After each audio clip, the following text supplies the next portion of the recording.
Hi friends, இன்றைக்கி ஒரு super white sauce pasta நம்ம செய்யலாம்.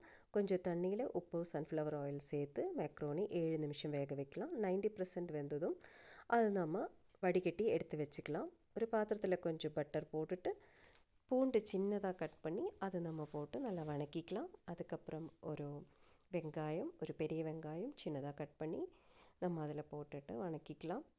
கேரட், கேப்சிகம், ஒரு ஆஃப் தக்காளி, இது எல்லாமே சின்ன சின்னதாக கட் பண்ணி நம்ம வணக்கிக்கலாம்.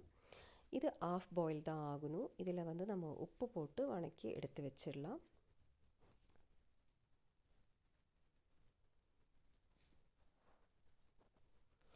இது வணங்கினதுமே நம்ம வேறு பாத்திரத்தில் மாற்றி வச்சுட்டு அதே பாத்திரத்தில் நம்ம கொஞ்சம் பட்டர் போட்டு ஒரு ஸ்பூன் மைதா போட்டு நல்லா மிக்ஸ் பண்ணிக்கலாம். மைதா கலர் சேஞ்ச் ஆனதும் இது சிம்மில் நம்ம செய்யணும். கலர் சேஞ்ச் ஆனதும் அதில் மில்க் ஊற்றி நல்லா மிக்ஸ் பண்ணிக்கலாம்.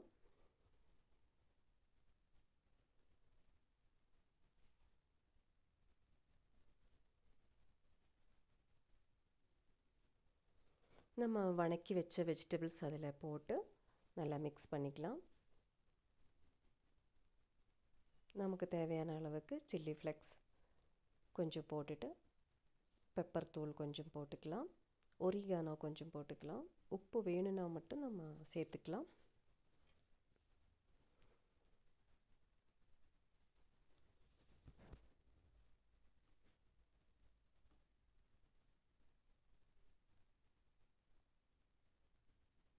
நல்லா மிக்ஸ் பண்ணிவிட்டு நம்ம வேக வச்சு எடுத்து வச்ச மெக்ரோனி இதில் மிக்ஸ் பண்ணிக்கலாம். நான் 200 கிராம் மெக்ரோனி தான் வேக வச்சுருக்கேன்.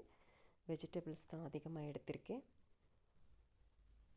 நல்லா மிக்ஸ் பண்ணிக்கலாம். அப்போவே மொசரல்லா சீஸ் நம்ம மிக்ஸ் பண்ணிக்கலாம். அப்படி இல்லைன்னா சீஸ் கட் பண்ணி சின்ன பீஸாக எடுத்து போட்டுட்டு நம்ம மிக்ஸ் பண்ணி சூடாக நம்ம அப்போவே சாப்பிடணும். அப்போ தான் இது டேஸ்ட்டாக இருக்கும்.